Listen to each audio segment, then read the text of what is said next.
Hello, hello, je suis ravie de vous retrouver pour notre seconde capsule dédiée au mythe de la visibilité. Hier, nous avons exploré pourquoi la visibilité seule ne suffit pas pour attirer l'homme que tu veux, ton partenaire de destinée. Et aujourd'hui, nous allons aller un peu plus loin. Je vais te révéler les 3 pièges précis qui, même si tu es visible partout, en ligne, hors ligne, dans les événements, bref, tout ce qui pourrait te rendre invisible, même aux yeux de la personne qui t'est destinée, même aux yeux de ton partenaire de destinée. Car rappelle-toi cette chose, ce n'est pas parce que tu es visible sur toutes les plateformes, dans tous les événements, que tu portes davantage de fruits. Tu peux multiplier ta présence, comme je te l'ai dit, sur toutes les plateformes possibles, être vu par des milliers de personnes et pourtant rester invisible pour celui qui devrait te reconnaître. Pourquoi? À cause de ces 3 pièges que j'appelle les pièges Éliab, en référence à ce que nous avons vu dans 1 Samuel 16. Lorsque Samuel arrive chez Isaïe pour oindre le futur roi d'Israël, il voit Éliab et pense immédiatement: c'est lui. Mais Dieu lui répond: ne considère pas son apparence ni sa haute taille, car je l'ai rejeté. La leçon est claire. Il y avait une incohérence entre ce qu'Éliab projetait et qui il était vraiment. Et voilà le premier piège: confondre le style et la substance. Ce piège se manifeste notamment quand tu crées une image, par exemple, en ligne ou dans tes relations, que ce soit personnelles ou professionnelles, une image qui ne correspond pas à ta réalité quotidienne. Tu montres, par exemple, une femme de prière sur tes réseaux, sur Instagram et tout, mais dans la réalité, ton temps avec Dieu est quasi inexistant. Et ce décalage entre ce que tu montres et qui tu es réellement crée ce que j'appelle une dissonance spirituelle. Et voici ce qui est fascinant. Les hommes de qualité, le type d'hommes que tu cherches, ceux qui sont vraiment guidés par l'esprit, par Dieu, ressentent cette dissonance. Ils ne savent peut-être pas l'expliquer, mais quelque chose les met comme mal à l'aise. Tu es visible, mais tu n'es pas reconnu. Dans 1 Samuel 16 au verset 8 à 10, après Éliab, Isaïe fait défiler devant Samuel ses 7 fils, tous visibles, tous présents, mais aucun n'est choisi. La visibilité n'équivaut pas à l'élection divine. Voici maintenant une décision que je t'invite à prendre aujourd'hui. Vas-tu continuer à cultiver une image qui impressionne tout le monde, mais qui ne reflète pas qui tu es réellement, ou vas-tu choisir l'authenticité qui attirera l'homme qui saura reconnaître ton vrai cœur? Choisis maintenant. Et si tu décides l'authenticité, commence par retirer de tes réseaux sociaux une chose qui ne reflète pas la vraie toi. C'est un petit pas, mais c'est décisif. Au verset 8 à 10, nous voyons donc Samuel examiner les 7 filles d'Isaïe, tous présents dans la salle. Pourtant, Dieu rejette chacun d'eux. Pourquoi? Parce que l'élu de Dieu n'était pas dans la salle des frères, il était au champ. Et voici le deuxième piège. C'est un piège subtil mais puissant pour une femme comme toi. Rester uniquement dans les espaces où tu reçois la validation plutôt que d'aller là où Dieu te positionne. Et c'est très important parce que là où Dieu t'attend, c'est en fait là où il te positionne stratégiquement pour rencontrer les bonnes personnes pour ta destinée. Regarde le cas de David. Il n'était pas dans la salle où tous ses frères recevaient l'attention. Il était fidèle au chant, développant son caractère et ses compétences loin des regards. Et c'est précisément là, hors de la salle de validation, que Dieu l'avait préparé pour sa destinée. Aussi, pour attirer ton partenaire de destinée, demande-toi ceci: suis-je où Dieu me positionne ou simplement là où je reçois le plus de validation?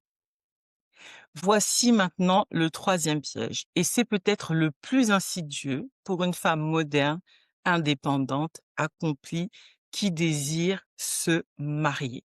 Confondre l'influence et la faveur. Dans 1 Samuel 16, Samuel s'est focalisé sur ce qui impressionnait les hommes, notamment la haute stature d'Éliab. Et c'est exactement comme notre monde d'aujourd'hui qui valorise l'influence visible. L'influence se mesure en chiffres. Combien de followers, combien de likes, combien de matchs, combien d'hommes te remarquent, combien de cases tu coches dans la liste des femmes accomplies. Bref, c'est horizontal et temporaire. La faveur, quant à elle, est une grâce accordée par Dieu qui ouvre des portes que personne ne peut fermer. C'est vertical et totalement transformateur.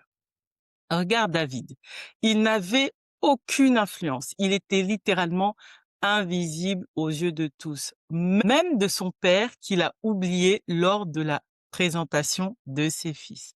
Mais il avait la faveur divine. Et c'est cette faveur qui a fait dire à Dieu, lève-toi, oins-le, c'est lui.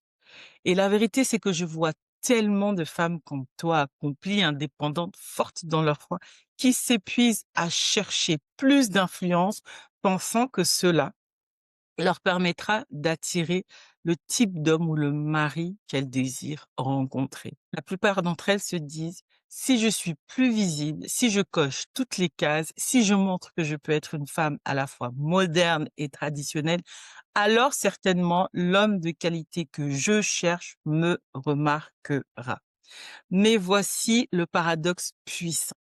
Les frères de David étaient présents, visibles, reconnus, mais sans la faveur divine. David, lui, était absent, invisible, oublié, au champ, mais couvert de la faveur de Dieu. Jean 10, nous rappelle que Jésus est venu pour que nous ayons la vie en abondance. Cette abondance n'est pas mesurée en likes, en followers, en matchs ou même en accomplissements professionnels impressionnants, mais en fruits spirituels authentiques qui attirent naturellement la bonne personne. Maintenant, la décision que je t'invite à prendre aujourd'hui est simple. Vas-tu continuer à poursuivre l'influence, plus de visibilité, plus de cases cochées, plus d'attention masculine, ou vas-tu choisir de cultiver la faveur de Dieu et celle des hommes aussi? Et j'aimerais te partager une vérité libératrice. Avec la faveur de Dieu, tu n'as pas à choisir entre être une femme indépendante, moderne et une épouse dans un mariage peut-être traditionnel. La faveur de Dieu te connectera à l'homme qui valorisera ton authenticité complète, tes accomplissements et ton désir d'un mariage selon les principes divins. Maintenant que nous avons identifié ces 3 pièges Eliab, je te propose un check rapide avec ces 5 questions d'alignement spécialement conçues pour toi. Première question que je t'invite à te poser, c'est une question d'authenticité. Est-ce que l'image que tu projettes en ligne dans tes cercles personnels, dans tes cercles professionnels, reflète toutes les dimensions de qui tu es, y compris ton désir de mariage, ou est-ce que tu caches certaines parties de toi par peur du jugement? Question numéro 2, c'est une question de positionnement. Est-ce que tu passes ton temps et ton énergie dans des lieux où Dieu te positionne pour ta destinée ou uniquement dans des espaces où ton indépendance et tes accomplissements sont validés? Question numéro 3, c'est une question de motivation. Est-ce que tu poursuis la faveur divine qui peut parfois te conduire hors de ta zone de confort ou l'influence visible qui te maintient dans l'image de la femme forte et indépendante sans vulnérabilité? Question 4, c'est une question de préparation. Est-ce que tu développes non seulement tes compétences professionnelles, mais aussi les qualités relationnelles et spirituelles qui te préparent à être une épouse selon le cœur de Dieu? Et question 5, c'est une question d'équilibre. est-ce que tu permets à Dieu de redéfinir ta vision du mariage pour qu'elle puisse intégrer harmonieusement la femme moderne que tu es, ton indépendance ou ton autonomie à ta soumission à Dieu, plutôt que de rester figé sur un idéal qui crée en toi certainement une tension constante. Prends le temps de répondre honnêtement à ces questions. Elles ne sont pas là pour te juger ou te faire sentir que tu n'en as pas fait assez, mais pour te libérer des pièges invisibles qui pourraient te maintenir dans l'attente d'un mariage qui tarde à se manifester. Ces questions t'aideront à discerner si, comme David, tu es positionné au bon endroit, même si ce n'est pas l'endroit le plus visible, pour recevoir l'onction qui te permettra d'attirer naturellement préparé pour toi. Et j'aimerais terminer avec cette promesse puissante. Quand tu t'alignes avec ton authenticité complète, que tu te positionnes là où Dieu t'appelle et que tu recherches sa faveur plutôt que l'influence, tu deviens magnétiquement visible pour l'homme qui ne sera pas intimidé par ton indépendance, mais qui la valorisera. N'oublie pas, David n'a pas été choisi malgré son absence dans la salle principale, mais précisément parce qu'il était fidèle là où personne ne le voyait. Ton futur mari ne te trouvera pas malgré ton indépendance, mais grâce à la façon authentique dont tu l'incarnes. Et c'est exactement ce que nous activerons dans notre challenge de 5 jours Authentique Glow qui commencera à partir du lundi 29 septembre. Tu y découvriras notamment comment aligner ton indépendance avec ton désir de mariage sans sacrifier l'un ou l'autre.